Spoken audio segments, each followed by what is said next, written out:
ਅਸਲਾਮੁਅਲੈਕੁਮ ਮੇਰੀ ਜਾਨ ਦੇ ਟੋਟਿਓ ਕੀ ਹਾਲ ਹੈ। ਉਮੀਦ ਕਰਨਾ ਕਿ ਤੁਸੀਂ ਅੱਲਾਹ ਪਾਕ ਦੇ ਫਜ਼ਲੋ ਕਰਮ ਦੇ ਨਾਲ ਠੀਕ ਠਾਕ ਹੋਵੋਗੇ। ਇਹ ਰੇਲਵੇ ਲਾਈਨ ਤੁਸੀਂ ਵੇਖ ਰਹੇ ਹੋ, ਮੈਂ ਸੁਬਹ ਲਾਈਵ ਨਹੀਂ ਆ ਸਕਿਆ। ਮੈਂ ਕਿ ਆਪਣੇ ਦੋਸਤਾਂ ਨੂੰ ਅਪਡੇਟ ਕਰ ਦਈਏ। ਮੈਂ ਇੱਕ ਸਫ਼ਰ ਤੇ ਨਿਕਲਿਆ, ਦੁਆ ਕਰਿਓ ਅੱਲਾਹ ਪਾਕ ਖੈਰੋ ਆਫੀਅਤ ਦੇ ਨਾਲ ਮੈਨੂੰ ਆਪਣੇ ਸਫ਼ਰ ਤੇ ਪਹੁੰਚਾਏ ਤੇ ਮੈਂ ਇਨਸ਼ਾਅੱਲਾ ਪਹੁੰਚ ਗਏ ਲਾइव आना। लेकिन ਤੁਹਾਨੂੰ खूबसूरत नज़ारा विखाना सी और पिंड दी याद करवानी सी। ए चेक करो माशाल्लाह किड्डी खूबसूरत रेलवे लाइन है और जनाब ए देखो किड्डा खूबसूरत रेलवे कह लो कि लाइन दा ट्रैक वे। और जनाब मैं इस वेले जिस मुकाम ते खलोता दा जनाब इत्थे ਤੁਹਾਨੂੰ पहले तो वेलकम लिखिया नज़र आएगा और ए जिहड़ा अड्डा वे ए 100 वाला अड्डा वे और संबड़ियाल दे बिल्कुल नज़दीक है। तुसी अड्डा सारा मुलाहिजा फरमाओ जनाब। इत्थे पुराने वक्तां दी तरह पिंडां नूं चंद गाड़ियां जांदियां ने, ਉਹ सामने चंद गाड़ियां खलोतियां ਦੀਆਂ ਨੇ ਤੇ जनाब ਤੁਹਾਨੂੰ एक ठेला वहाने आ जिथों ਤੁਹਾਨੂੰ जनाब दुध पत्ती दुध मिलेगा और बहुत ही खूबसूरत नज़ारे ने। मैं क्या ਵੀਰਾਂ ਨੂੰ ਪਿੰਡ ਦੀ ਯਾਦ ਤਾਜ਼ਾ ਕਰਵਾ ਦਈਏ। ਸਿਆਲਕੋਟ ਦੀ ਸਭ ਤੋਂ ਵੱਡੀ ਫੁੱਟਬਾਲ ਐਕਸਪੋਰਟ ਕਰਨ ਵਾਲੀ ਫੈਕਟਰੀ ਮੇਰੇ ਖਿਆਲ ਨਾਲ ਐਸੀ ਅੱਡੇ ਦੇ ਉੱਤੇ ਮੌਜੂਦ ਹੈ और फैक्ट्री ਦਾ ਨਾਮ है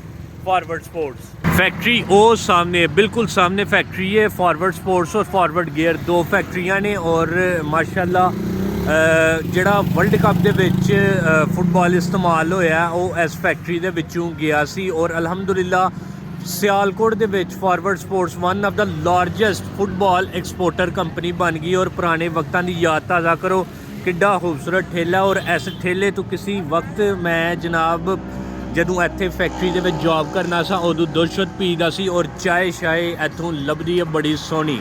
ਇਹ ਤੁਸੀਂ ਇਸ ਵੇਲੇ 100 ਵਾਲਾ ਅੱਡਾ ਵੇਖ ਰਹੇ ਹੋ और ਜਨਾਬ ਸਾਹਮਣੇ ਮੈਂ ਆ ਕੇ ਸਮੋਸੇ ਖਾਣਾ ਸਾਂ, ਉਸ ਹੋਟਲ ਤੋਂ ਰੋਟੀ ਖਾਣਾ ਸਾਂ ਤੇ ਜਨਾਬ ਉਹ ਸਾਹਮਣੇ ਜਿਹੜੀ ਦੁਕਾਨ ਹੈ ਨਾ ਆਈਸਕ੍ਰੀਮ ਖਾਈ ਦੀ ਸੀ ਤੇ ਉਹ ਸਾਹਮਣੇ ਬਿਰਿਆਨੀ ਦੀ ਦੁਕਾਨ ਹੈ। ਬਹੁਤ ਜ਼ਿਆਦਾ ਅਪਡੇਟ ਹੋ ਗਈ ਹੈ ਤੇ ਇੱਥੇ ਇੱਕ ਦੁਕਾਨ ਹੁੰਦੀ ਸੀ ਫਰੂਟ ਦੀ, ਉਹ ਹੁਣ ਮੈਨੂੰ ਨਹੀਂ ਪਤਾ ਕਿੱਥੇ ਸ਼ਿਫਟ ਹੋ ਗਈ ਹੈ।